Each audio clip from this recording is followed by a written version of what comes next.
La verdad es que a veces me pregunto si alguna vez, por un solo instante, nos hemos parado a pensar si la vida que vivimos, la realidad que aceptamos sin cuestionar, es realmente nuestra. Si las decisiones que tomamos, las noticias que consumimos, los líderes que elegimos, son el resultado de nuestra propia voluntad, de nuestra propia conciencia. O si, por el contrario, somos simples marionetas, moviéndonos al ritmo de una melodía que no escuchamos, que no entendemos, pero que alguien, en algún lugar, ha compuesto para nosotros. Sé que suena a ciencia ficción, a una de esas películas distópicas que tanto nos gustan. Pero, ¿y si te dijera que la realidad, en este caso, supera la ficción? ¿Y si te dijera que hay una élite, una hermandad secreta que, en las sombras, ha estado tejiendo el destino de la humanidad durante siglos? No estoy hablando de reptilianos ni de alienígenas. Estoy hablando de algo mucho más mundano y por eso mucho más aterrador. Hablo del nuevo orden mundial. Todo comenzó, para mí, como un rumor susurrado en los rincones más oscuros de Internet. Una conspiración más, de esas que se amontonan junto a las que hablan de la Tierra plana y de la llegada de los ovnis. Pero a medida que profundizaba, que excavaba en la historia, en los documentos desclasificados, en los testimonios de personas que, por alguna razón, decidieron hablar, el rumor se transformó en una sombra. Y esa sombra, en una figura cada vez más nítida, cada vez más real. La historia del nuevo orden mundial, en su forma moderna, no es un invento del siglo XXI. Sus raíces se hunden en las cenizas de la Primera Guerra Mundial. Aquel conflicto, tan brutal y devastador, fue el catalizador que impulsó a un grupo de hombres poderosos a creer que la paz mundial no podía dejarse en manos de los gobiernos y los pueblos. Debía ser gestionada, controlada, decretada. Y aquí es donde entra un personaje clave, un nombre que quizás te suene, el presidente estadounidense Woodrow Wilson. Él fue uno de los primeros en hablar abiertamente de un nuevo orden mundial, de una necesidad de crear una gobernanza global para evitar futuras guerras. Lo hizo en sus famosos 14 puntos, el plan para la paz que presentó al final de la guerra. En su discurso hablaba de una Liga de las Naciones y de la cooperación internacional. Suena bien, ¿verdad? ¿Quién podría oponerse a la paz? Pero, ¿qué pasaba si el objetivo no era la paz, sino el control? ¿Qué pasaba si la Liga de las Naciones era solo el primer paso para consolidar el poder en manos de unos pocos? Esta idea no tardó en arraigar en los círculos de la élite. En los años 20 y 30, mientras el mundo se recuperaba de la guerra y se precipitaba hacia la Gran Depresión, las reuniones secretas se multiplicaban. Hombres de negocios, banqueros, políticos de alto rango, se congregaban en clubes exclusivos y sociedades discretas.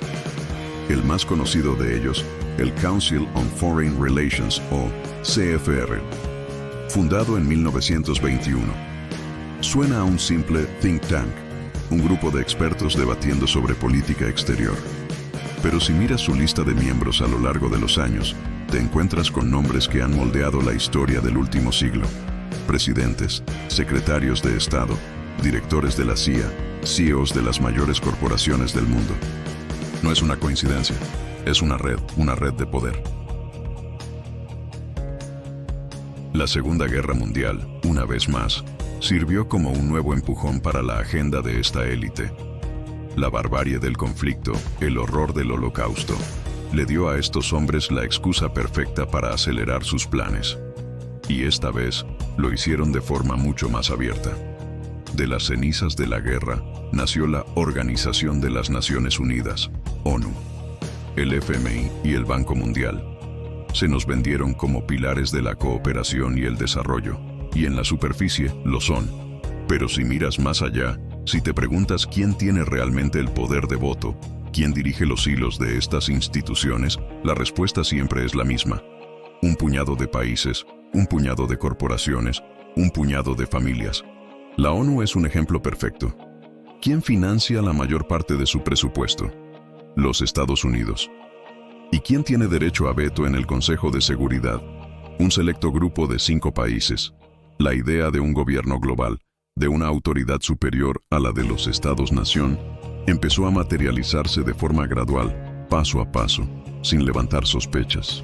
Recuerdo leer una cita de un exmilitar, un coronel que había servido en la Guerra Fría. Decía algo así: el enemigo no está en Moscú, no está en Pekín. El enemigo es invisible. Está en los despachos de Washington, en los consejos de administración de las grandes empresas, en los pasillos de Bruselas. Y en ese momento me di cuenta de que la Guerra Fría, que nos habían vendido como un conflicto ideológico entre capitalismo y comunismo, era en realidad un gran teatro, una forma de mantener a la población ocupada, asustada, mientras el verdadero poder se consolidaba en las sombras. El siguiente gran hito en esta cronología es la década de 1970. En ese momento, la élite se dio cuenta de que la imagen que daban, la de un grupo de hombres blancos, poderosos y ancianos, no era la más adecuada para el nuevo mundo que querían construir. Necesitaban una fachada más moderna, más inclusiva, más verde. Y así nació el Mono Club de Roma, una organización que, supuestamente, se dedicaba a estudiar los problemas medioambientales y la sostenibilidad. Sus informes, como el famoso Los límites del crecimiento, hablaban de la necesidad de reducir la población mundial, de controlar el consumo, de imponer una economía global planificada. De nuevo, a primera vista, todo suena sensato. ¿Quién podría oponerse a proteger el planeta? Pero si lees entre líneas, te das cuenta de que la solución que proponen no es la de la innovación, la de la libertad o la de la creatividad humana. La solución que proponen es la del control. Controlar a la población, controlar el consumo, controlar la producción. Es un plan maestro para centralizar el poder, justificándolo con una crisis que, aunque real, se utiliza como pretexto para imponer una agenda. Y aquí es donde la narrativa del nuevo orden mundial se vuelve aún más inquietante, porque se empieza a hablar de la manipulación psicológica, de cómo la élite ha entendido que el control físico es ineficiente. El verdadero control se ejerce sobre la mente. Piensa en los medios de comunicación. ¿Quiénes son los dueños de los grandes conglomerados? ¿Quién controla las agencias de noticias, los periódicos, las cadenas de televisión? En su mayoría, un puñado de empresas. Y todas ellas, de una u otra forma, están vinculadas a las familias y las instituciones que he mencionado antes. No es una teoría, es un hecho. Puedes buscarlo. Mira quiénes son los dueños de Disney, de Time Warner, de News Corp. Te sorprenderá la cantidad de nombres que se repiten en las juntas directivas del CFR, del Club de Roma y de otras organizaciones similares. Esto no significa que todos los periodistas sean parte de la conspiración. No, la mayoría son profesionales honestos. Pero el marco en el que trabajan, el tipo de noticias que se les permite cubrir, la narrativa que se les empuja a seguir, todo eso está dictado desde arriba.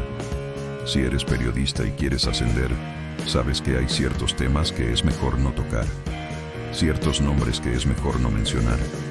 Es un sistema de autocensura, de presión sutil, que funciona a la perfección.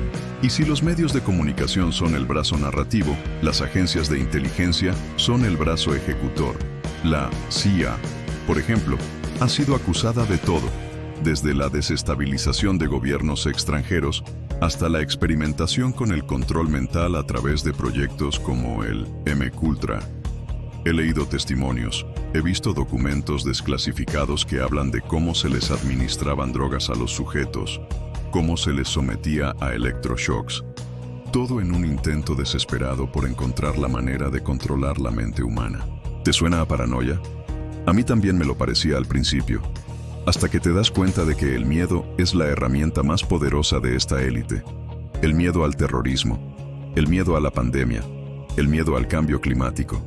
Nos mantienen asustados, divididos, para que estemos dispuestos a renunciar a nuestras libertades a cambio de una supuesta seguridad.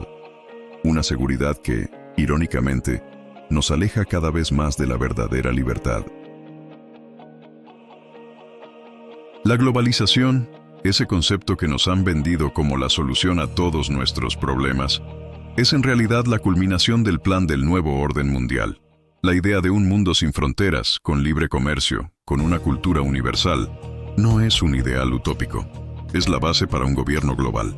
El Foro Económico Mundial, WEF, fundado por Klaus Schwab, es el ejemplo más visible de esto.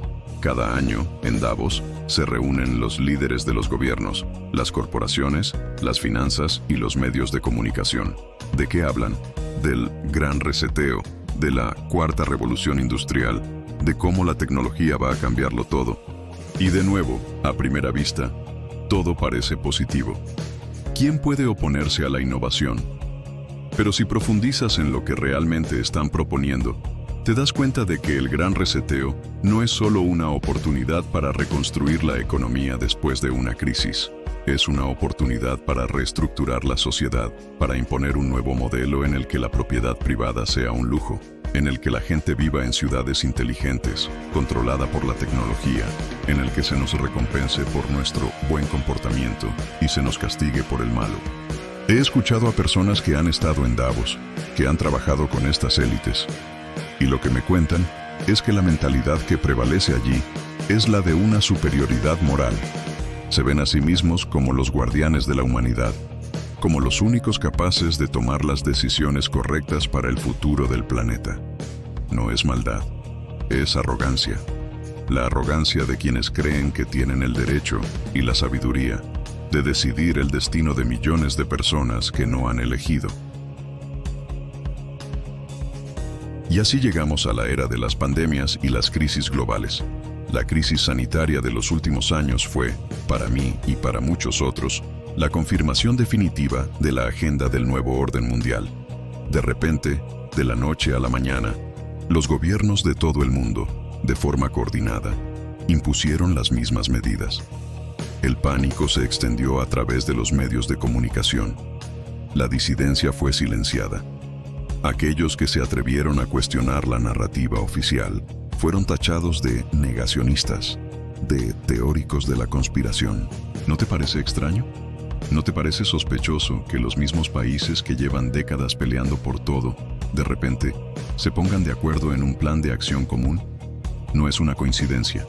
Es el resultado de la planificación, de las simulaciones de pandemias que se llevaron a cabo años antes, con la participación de las mismas personas que después tomaron las decisiones. Todo se basa en la ingeniería social. Se nos ha enseñado a desconfiar del vecino, a denunciar a los que no piensan como nosotros, a aceptar sin cuestionar lo que nos dicen que es ciencia. Y en el proceso hemos perdido algo fundamental, nuestra capacidad de pensar por nosotros mismos, nuestra capacidad de disentir, nuestra capacidad de ser libres. He hablado con gente que ha estado dentro de todo esto, ex miembros de sociedades secretas, ex banqueros, ex militares, y la mayoría de ellos, a pesar de las amenazas, a pesar de los riesgos, lo que me dicen es que el miedo es lo que les impulsa a hablar. Miedo a lo que está por venir si no hacemos algo. Miedo a un futuro en el que nuestros hijos vivan en un mundo sin privacidad, sin individualidad, sin alma. Recuerdo a un ex-masón, un hombre ya anciano, que me contó su historia. Decía que él se unió a la logia por la hermandad, por la tradición, pero que poco a poco, a medida que ascendía de grado, se dio cuenta de que no era lo que parecía, que había un objetivo ulterior, un plan maestro que se iba revelando poco a poco. Y cuando finalmente le mostraron el objetivo final, el de la anulación de las naciones, el de la creación de un gobierno mundial, el de la desintegración de la familia, supo que no podía seguir, y lo dejó. No es una historia de Hollywood. Es la historia de un hombre que se encontró en una encrucijada moral y eligió el camino difícil. El control se ejerce de forma sutil, a través de la deuda, por ejemplo. Los bancos centrales, que no son de propiedad pública, imprimen dinero de la nada y se lo prestan a los gobiernos, creando una deuda infinita que nos hace a todos esclavos de un sistema. A través de la tecnología, con la proliferación de las cámaras de vigilancia, del reconocimiento facial, de los algoritmos que deciden lo que vemos en Internet, a través de la educación que nos enseña a memorizar, a obedecer, pero no a cuestionar. ¿Y ahora qué nos queda? Nos queda una sensación de impotencia, de desilusión. La sensación de que por mucho que nos esforcemos, por mucho que luchemos, el sistema es demasiado grande, demasiado complejo, demasiado poderoso. Pero aquí es donde yo me detengo, y te miro a los ojos, y te digo, no, no es demasiado tarde, no estamos indefensos. El poder de esta élite no es un poder físico, no nos controlan a punta de pistola. Su poder se basa en nuestro consentimiento, en nuestra aceptación pasiva de la realidad que nos han creado. Si nos negamos a participar en el juego se acaba. Si nos negamos a consumir lo que nos venden, si nos negamos a creer las mentiras que nos cuentan, si nos negamos a odiar a aquellos a los que nos dicen que debemos odiar, su poder se desvanece. Es un proceso largo. No va a pasar de la noche a la mañana. Pero el primer paso es tomar conciencia. El primer paso es dejar de pensar que esto es una teoría de la conspiración y empezar a verlo como lo que es. Una realidad incómoda, sí. Una realidad que nos obliga a mirarnos en el espejo y a preguntarnos quiénes somos y en qué nos hemos convertido. Al final del día, la historia del nuevo orden mundial no es solo la historia de una élite secreta. Es la historia de la humanidad, la historia de nuestro deseo de controlar, de nuestro miedo a lo desconocido, de nuestra tendencia a delegar nuestra libertad a cambio de una falsa seguridad. La pregunta no es si el nuevo orden mundial existe. La pregunta es, ¿cuánto estamos dispuestos a sacrificar por nuestra libertad? ¿Cuánto estamos dispuestos a renunciar a nuestra comodidad por nuestra dignidad? ¿Y si el control no está en manos de ellos, sino en las nuestras? ¿Y si, en el fondo, el mayor secreto del nuevo orden mundial es que el verdadero poder reside en la gente que se atreve a pensar, a cuestionar y a vivir, de forma consciente, su propia vida?